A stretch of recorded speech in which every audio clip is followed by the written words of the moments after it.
So this isn't really a review. I've had this restaurant before. I've been here, I think, 3 or 4 times, but a couple of days ago, I got this crazy craving. Like, I really wanted Chinese food, but of course, there was a bunch of new stuff that came out, so I couldn't get around to it. So this weekend, I was like, bro, I'm going to get Chinese food. I have to go and get this. So when I was doing the Chinese food rankings last year, this was the place that kept popping up as my #1. This place is known as China House.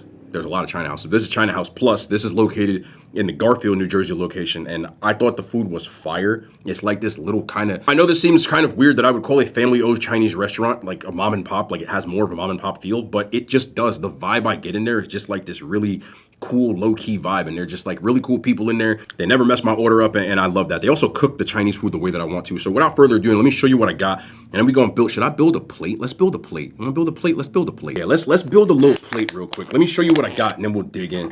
First thing I got is the combo platter, one of my favorite things to get at any of these places. You got the General Tso's platter here with the house special fried rice, which has all the proteins, which I like even more. Look how much chicken is in here compared to normal. They really don't mess around.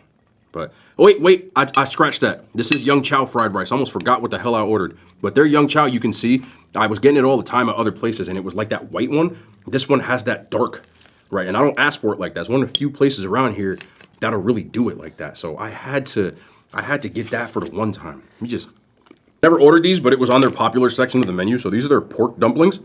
Just grab a couple of these. Throw them right off to the side, just like this. Just like this. I'm not done with those. I'm just trying to make a little pretty plate here. And this is my favorite thing they have from here, bro. This was a hitter. Staples. Don't hurt yourself.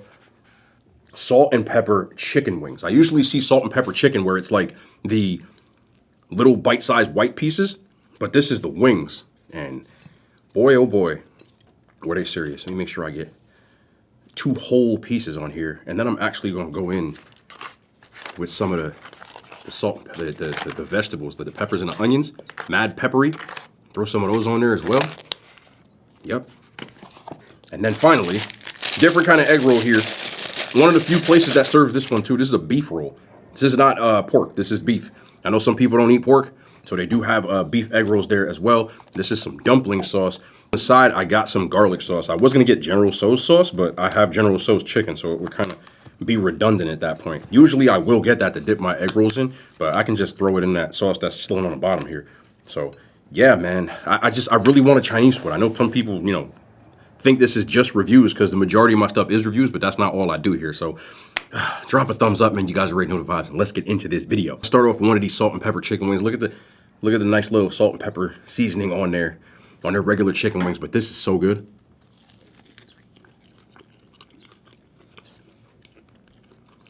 When you get a food craving,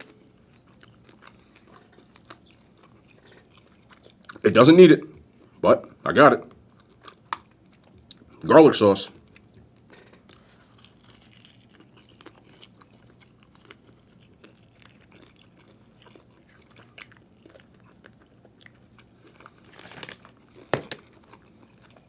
I can't begin to tell you how good these little wings are. My goodness.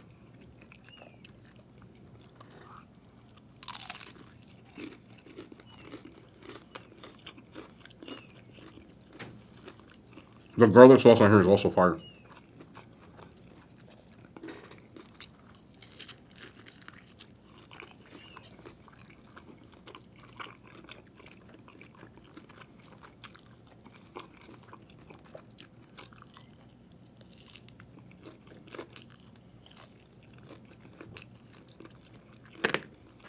Bro.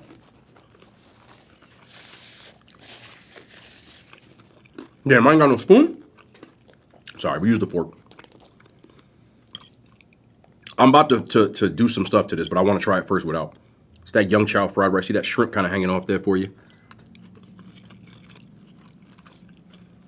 I don't even really need nothing on this. They really did this one right. One of the few places that actually makes it. Hot mustard, by the way. Yes, I put hot mustard on my fried rice. Always have. Hot sauce. One of the few places that makes it the way it's supposed to be made. Shouldn't say it's supposed to be made, the way that I like it made. Some places don't really make the rice dark. They make it like just almost tastes like white rice, but They ain't playing here.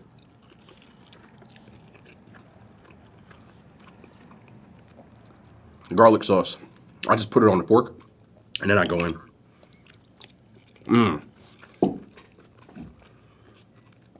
Oh, this is hitting serious.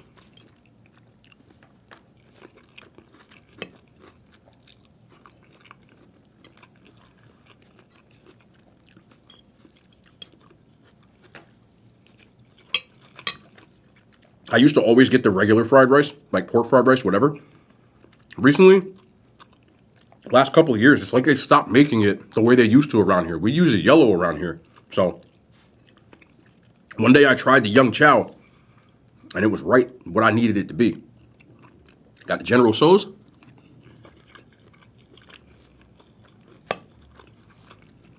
Still a little crispy.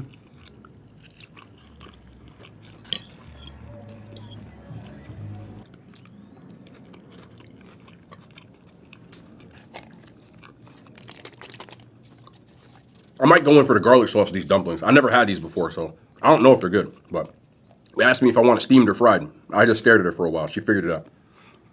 I'm kidding.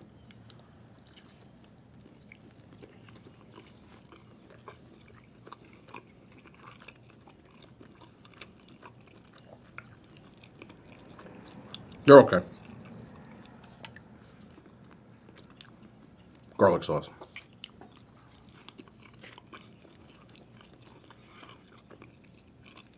The dumplings are like, I would say average when you get places like Chinese food places.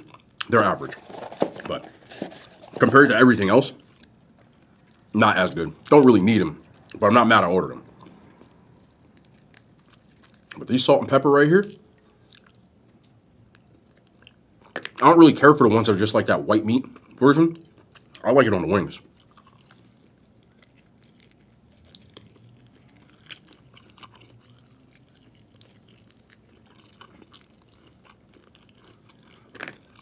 My goodness, bro.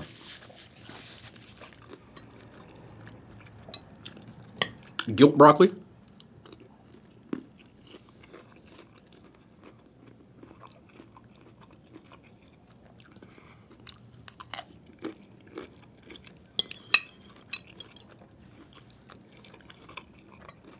I eat steamed broccoli almost every day. I love broccoli. And listen to the crunch and the acne on this. Look, listen.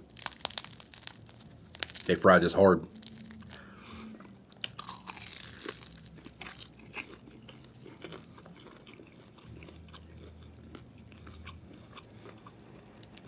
So I thought this was going to be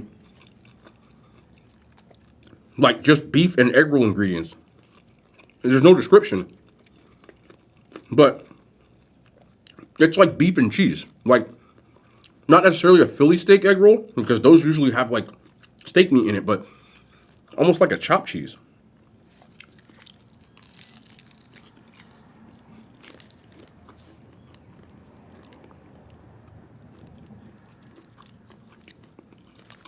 I'm cool with it.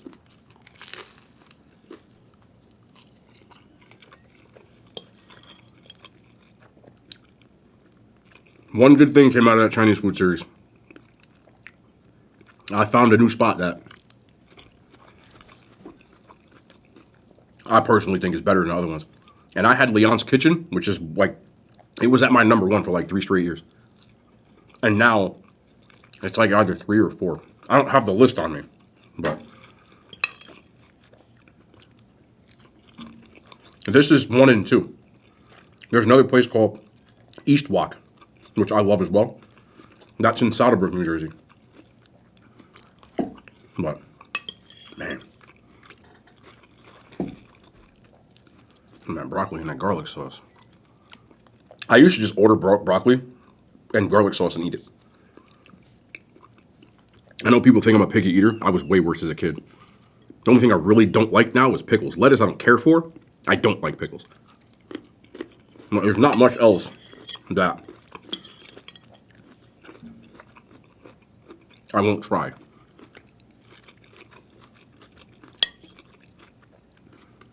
I get more. I get more of this rice, bro. I get more of this rice. I'm gonna have to do it today. I'm gonna have to do it. Cravings are cravings, bro.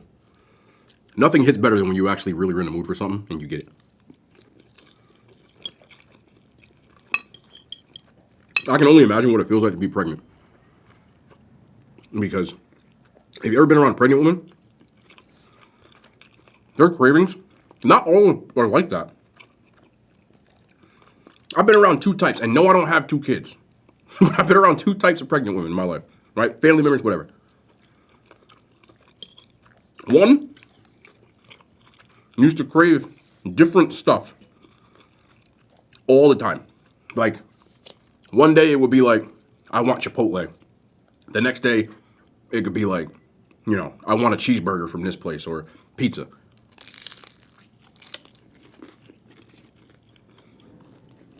But the other one, she ate the same stuff all the time, but like all the time. Like, pizza rolls. Not pizza rolls. Sorry, my bad. Bagel bites, specifically. Like the brand and everything. And always, freezer was filled with bagel bites. And it was like the only thing that she ever wanted. Within reason. I would say 90% of the time, just straight up bagel bites. It was like all she ate. If there's any women out there, or even dudes, if you got kids or you've been around people that were going to have kids, drop it in the comments because I'm curious about this. What was that like for you? Whether you were on the journey as a bystander or a parent. Also got some Dr. Pete here.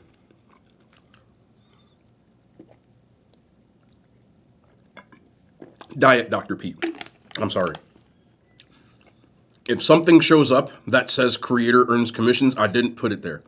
If you feel like buying it, I highly suggest going to Amazon or finding the cheapest version. I genuinely don't care. But I do use it all the time. Buy it where you want to. I think it's great. Shout out to all the other moms out there. Dads, I don't think I forgot about you. Mother's Day is coming up.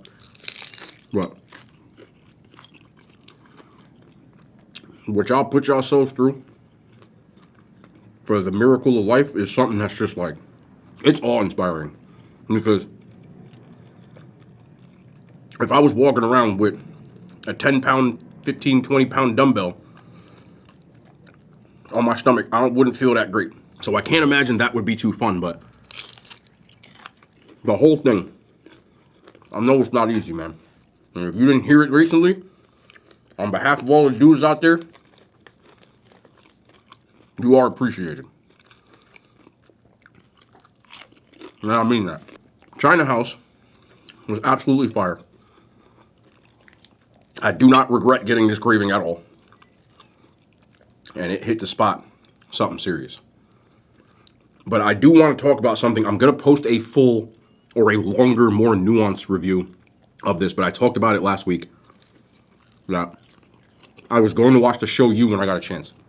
And I finally got to the end of it, of season 5. Personally, I thought, while I did enjoy it, you know, it's pretty much what you're going to expect from the show, as far as Joe seems to do the same thing every season, but there are some slight differences, obviously, in how it ends, considering this is the last season. I won't spoil anything. I honestly thought it was the worst season so far. And I think that's not necessarily the fault of the actors or even the writers.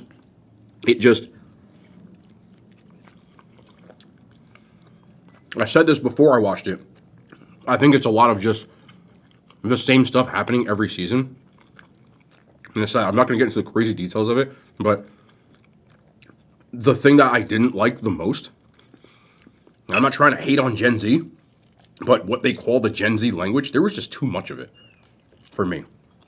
I feel like if you're going to make a show with a lot of Gen Z lingo, or, you know, the influencer, Instagram-y, live streamy culture type of thing, which a lot of movies, Texas Chainsaw Massacre recently did the same thing. You need people from Gen Z to write it. Because, to me, I'm a millennial. I love my millennials. I think we're overhated as millennials. But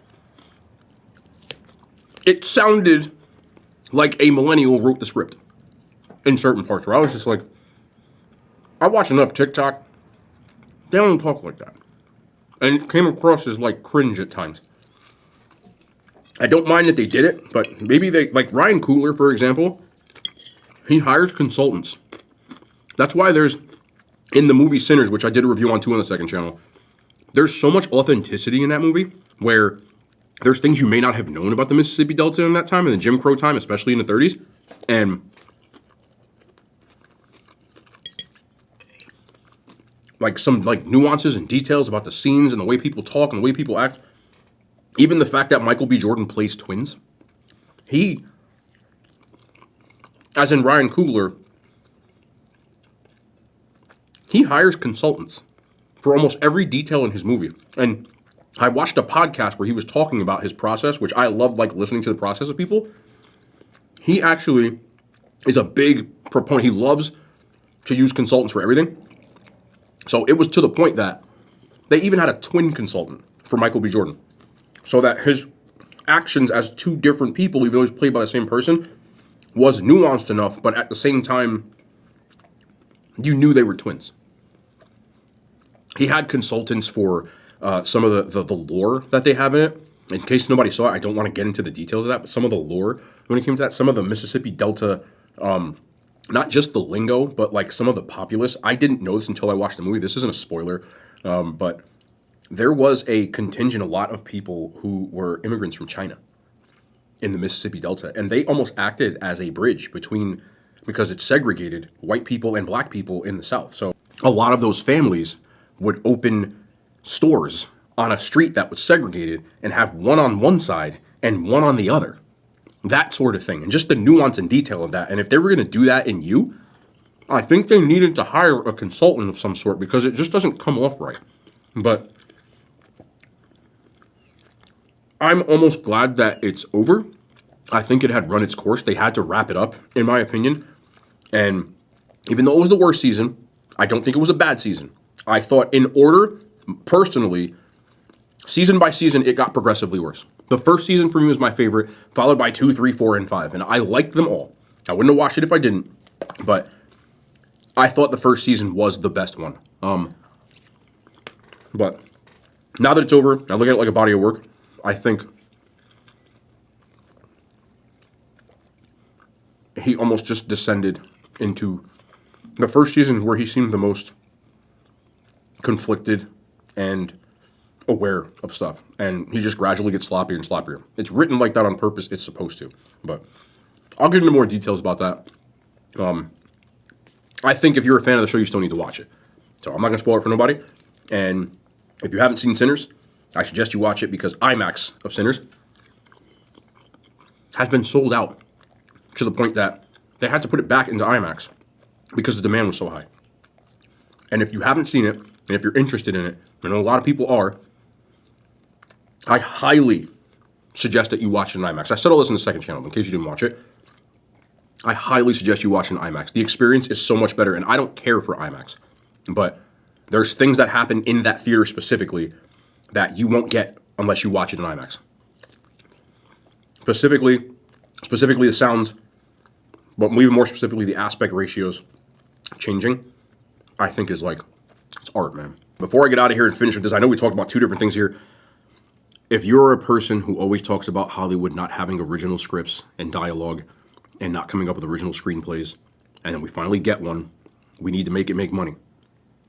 Because I'm tired of watching 4,000 Marvel films when people want to see a great movie. And everyone's complaining about Marvel. I still have to see Thunderbolts. I think I'm going tomorrow. But we all complain that there's not enough original stuff. It's just remakes and reboots and stuff like that. And we're finally getting a movie that there's a labor of love in it that I think we need to support those original screenplays. So we can get more of them because they're not going to do more unless they make money. The reason they keep putting Marvel movies out is because we all go watch them. So that's all I got to say. I overate today, but cravings are cravings, man. Here's what it is. I appreciate y'all for watching. We'll be back tomorrow. More content, man. Hand signs. They made it to YouTube.